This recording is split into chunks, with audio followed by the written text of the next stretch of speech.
अस्सलाम वालेकुम जी दोस्तों।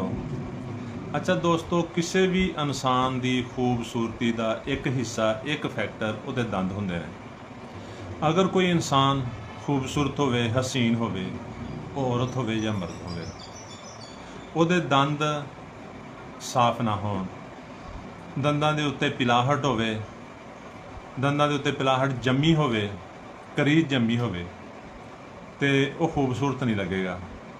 ਇੱਕ ਇਨਸਾਨ ਉਹਦੀ ਰੰਗਤ ਵੀ ਸਫੈਦ ਨਹੀਂ ਹੈਗੀ, ਐਵੇਂ ਸਮਝੋ ਬਲੈਕ ਹੈਗੀ ਆ, ਜਾਂ ਥੋੜ੍ਹੀ ਘੱਟ ਸਾਫ਼ ਆ, ਤੇ ਉਹਦੇ ਦੰਦ ਖੂਬਸੂਰਤ ਆ, ਤੇ ਉਹਦੀ ਖੂਬਸੂਰਤੀ 'ਚ ਉਹ ਦੰਦ ਇਜ਼ਾਫਾ ਕਰ ਰਹੇ ਹੁੰਦੇ ਨੇ, ਉਹ ਖੂਬਸੂਰਤ ਲੱਗ ਰਿਹਾ ਹੁੰਦਾ ਹੈ।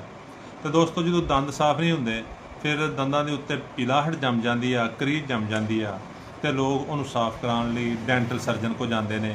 ਡੈਂਟਲ ਸਰਜਨ ਉਤੋਂ ਖੁਰਚ ਦਿੰਦਾ ਹੈ, ਖੁਰਚ ਕੇ ਦੰਦਾਂ ਨੂੰ ਸਾਫ਼ ਕਰ ਦਿੰਦਾ ਹੈ।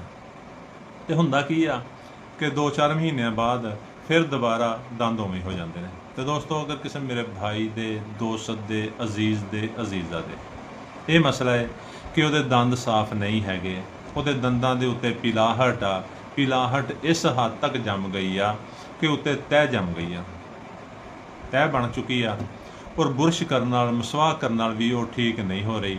ਪਰੇਸ਼ਾਨ ਨਹੀਂ ਹੋਣਾ, ਤੁਹਾਡਾ ਦੋਸਤ, ਤੁਹਾਡਾ ਭਾਈ ਡਾਕਟਰ ਨਸੀਮ ਰਾਈ ਫਰਮ ਛਤਰਪੁਰ ਅੱਜ ਤੁਹਾਨੂੰ ਐਸੀ ਰੈਮਡੀ ਦੱਸਣ ਵਾਲਾ ਹੈ ਜਿਹਦੇ ਚੰਦ ਦਿਨ ਦੇ ਇਸਤੇਮਾਲ ਦੇ ਨਾਲ ਇਨਸ਼ਾਅੱਲਾ ਤੁਸੀਂ ਦੇਖੋਗੇ ਤੁਹਾਡੇ ਦੰਦਾਂ 'ਤੇ ਜਮੀ ਹੋਈ ਮੈਲ, ਪਿਲਾਹਟ, ਕਰੀਜ਼ ਸਭ ਖਤਮ ਹੋ ਗਈ ਆ, ਸਭ ਠੀਕ ਹੋ ਗਈ ਆ, ਔਰ ਤੁਹਾਡੇ ਦੰਦ ਖੂਬਸੂਰਤ ਹੋ ਗਏ ਆ।